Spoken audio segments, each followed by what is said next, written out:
At napakamot na nga ng ulo, bakit kaya? As usual, ang video na to ay noong January 7, 2025 pa. At ito na nga po ang kwento. Yan kasi yung oras na napag-isipan ko na i-surprise si mother ng sofa. Dito po kasi sa amin, ang upuan namin ay isang divan. Kaya napag-isip-isip ko, magkano kaya kako ang sofa? Baka naman kayanin ng ating budget. Pero originally, hindi naman talaga yan yung pinakabalak ko na bilhin. Nung inaya ko si Jowa, ang talagang balak naming bilhin ay yung papag dahil sa totohanan lang, yung higaan ng aking father ay sa lapag lamang. Pero yung papag na nabili namin ay mura lang, kaya meron pang budget na pang sofa.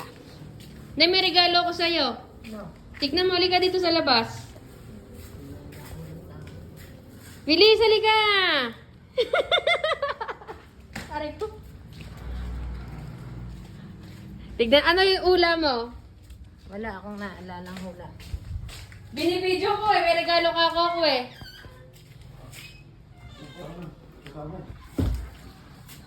Maraming pera. Ma-share ko lang ulit kasi nung 2023, surprise ko rin si nanay ng automatic washing machine. Tapos, iba yung naging reaction niya. Sabi niya, eto, abangan niyo yung reaction niya. Kaya kinakabahan ako kung yun ba ulit yung magiging reaction niya kapag nakita niya yung binili ko nga na sofa. Panoorin niyo na lang, wait. Automatic. Oh, ano masasabi mo?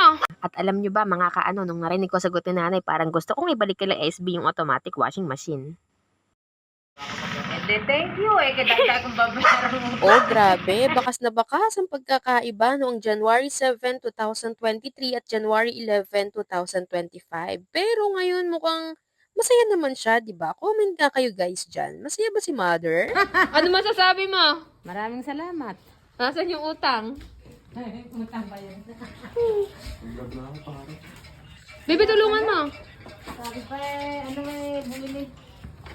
Wala ka naman babae na rin. O akala ko mapapagalitan pa ako. Sa totoo lang kasi ayokong sabihin kay mother kasi tiyak ko, kontrahin ako niya at sasabihin na huwag nang bumili. Pero syempre, di ba, bilang anak, parang matik na sa atin na kapag ka medyo nakakaluwag-luwag, ay ibigay natin yung makakapagpasaya sa ating mga magulang.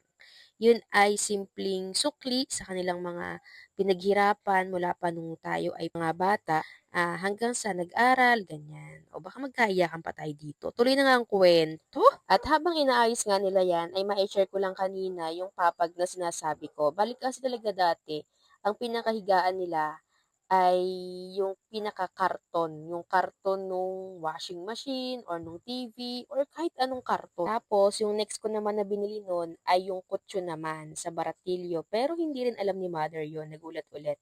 Tapos ngayon, yung papag na. Oh, ano masasabi mo sa higaan mo?